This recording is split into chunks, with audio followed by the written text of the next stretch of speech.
성도 여러분 안녕하십니까? 2021년 8월 20일 금요 새벽 말씀 함께 나누겠습니다. 오늘 묵상할 하나님 말씀은 사사기 8장 1절에서 9절까지의 말씀입니다. 오늘 본문에서는 미디안이 항복하여 도망갈 때 일어난 일들 기록하고 있습니다.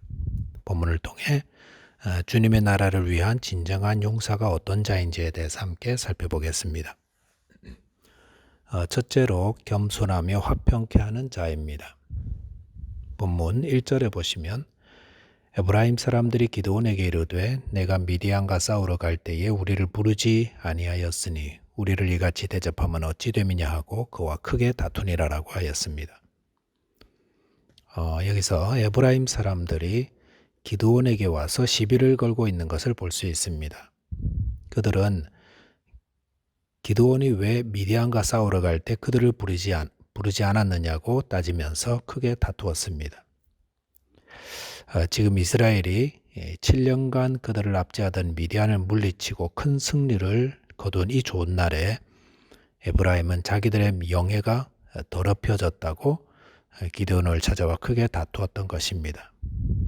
이들은 미디안과의 싸움에 그들을 부르지 않아서 그들이 용사로서 싸울 기회를 잃었다고 분개하고 있는 것입니다. 그래서 얼핏 들어보면 이들은 정말로 나라를 위한 자들이고 또 죽음을 두려워하지 않는 용사의 기상을 가진 자처럼 보일 수 있습니다. 하지만 이런 에브라임의 모습은 비겁하고 치졸하기 그지없는 졸장부의 모습입니다. 그들이 만약 정말로 나라를 위하고 용사의 기상을 가진 자였더라면 미디안이 대군을 이끌고 이스라엘을 약탈하러 온 사실을 알았을 때 왜 직접 나서서 싸우지 않았습니까? 지난 7년간 매년 미디안이 몰려올 때마다 그들은 어디 있었습니까? 그런데 미디안이 도망가고 난 후에 와서 우리를 이같이 대접하면 어찌 됨이냐 하고 용사의 이름을 부끄럽게 했다며 크게 분노하고 있습니다. 주님의 일을 할 때에 이런 일을 만날 수 있습니다. 모든 것이 해결되고 나면 왜 일을 이렇게 했느냐고 자신을 무시했다고 문제를 삼고 다툼을 일으키는 경우가 있다는 것입니다. 그럴 때 기드온은 어떻게 했습니까? 본문 2절과 3절 보시니까 기드온이 그들에게 이르되 내가 이제 행한 일이 너희가 한 것에 비교되겠느냐? 에브라임의 끝물 포도가 아비에셀의 만물 포도보다 낫지 아니하냐? 하나님이 미디안의 방백 오렉과 스앱을 너희 손에 넘겨주셨으니 내가 한 일이 어찌 능히 너희가 한 것에 비교되겠느냐 하니라. 기드온이 이 말을 하매 그때에 그들의 노여움이 풀리니라 라고 하였습니다. 에브라임의 말도 안 되는 항의와 시비를 받은 기드온은 차분하고 겸손하게 대답했습니다. 기드온은 자신이 행한 것은 그들이 행한 것과 비교가 되지 않는다고 했습니다. 그것은 에브라임 사람들이 도망가던 미디안 적장 오렉과 스앱을 요단강에서 잡아 죽였던 사실을 이야기하는 것입니다.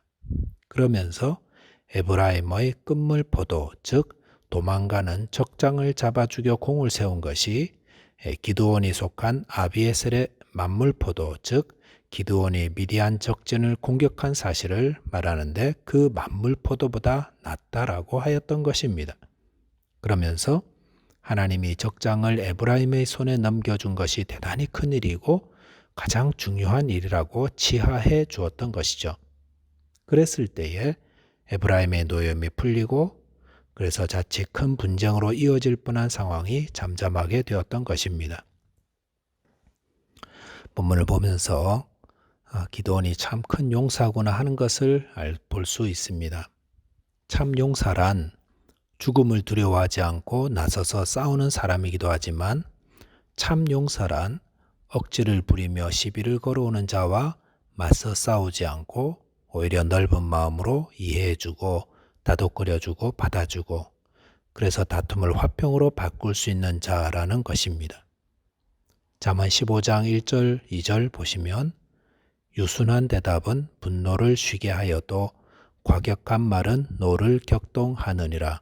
지혜 있는 자의 혀는 지식을 선히 베풀고 미련한 자의 입은 미련한 것을 쏟느니라 라고 하였습니다.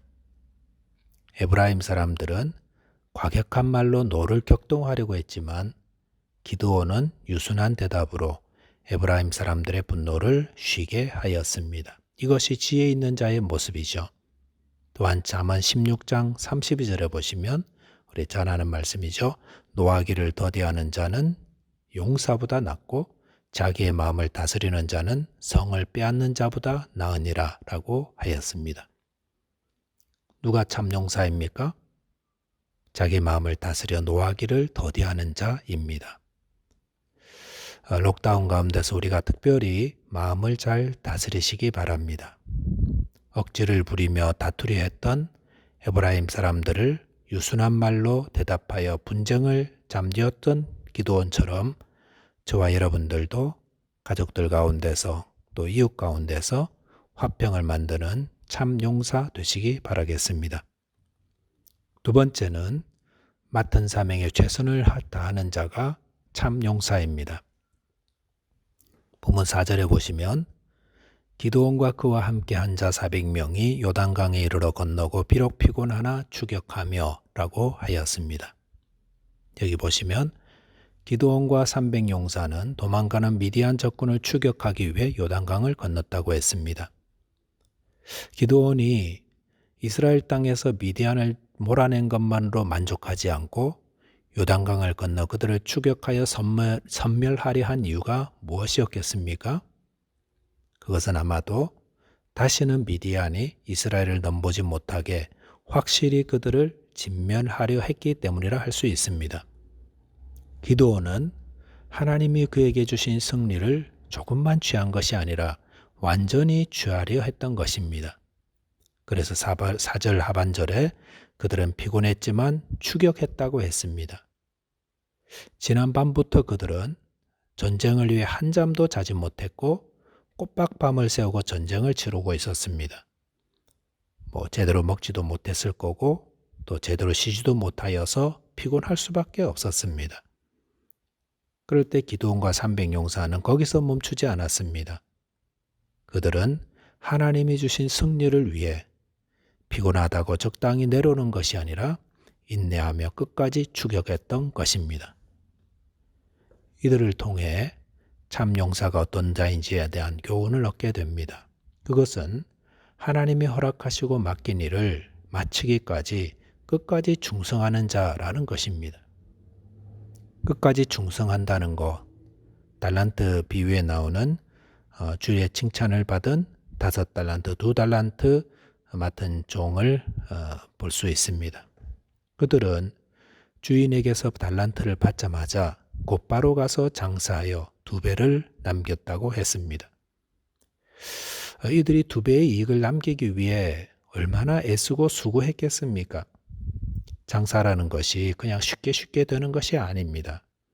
그것을 위해서 늘 거기에 신경을 써야 하고 땀을 흘려야 하고 피곤하다고 제대로 쉴 수 있는 것도 아닙니다. 그렇게 온 마음을 다하고 힘을 다해서 일을 해야 2배의 이익을 남길 수 있는 것입니다. 사도행전 20장 24절에서 사도 바울은 내가 달려갈 길과 주 예수께 받은 사명 곧 하나님의 은혜의 복음 증거하는 일을 마치려 하면은 나의 생명조차 조금도 귀한 것으로 여기지 아니하노라 라고 하였습니다. 바울 사도는 주님께 맡은 사명을 마치기 위해 자기 생명조차 조금 더 귀한 것으로 여기지 않는다고 했습니다.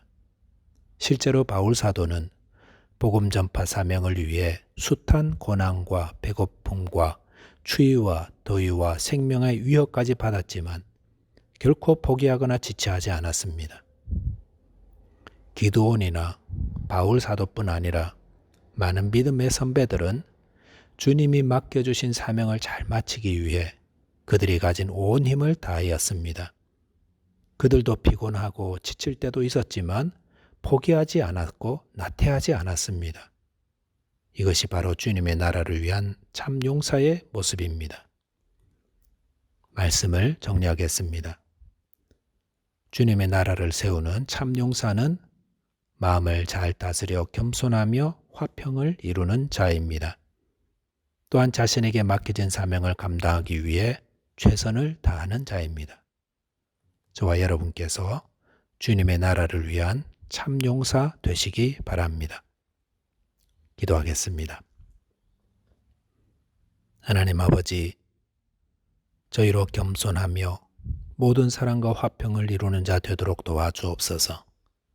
또한 맡은 사명을 잘 이루기까지 최선을 다해 충성하는 자 되게 하여 주옵소서.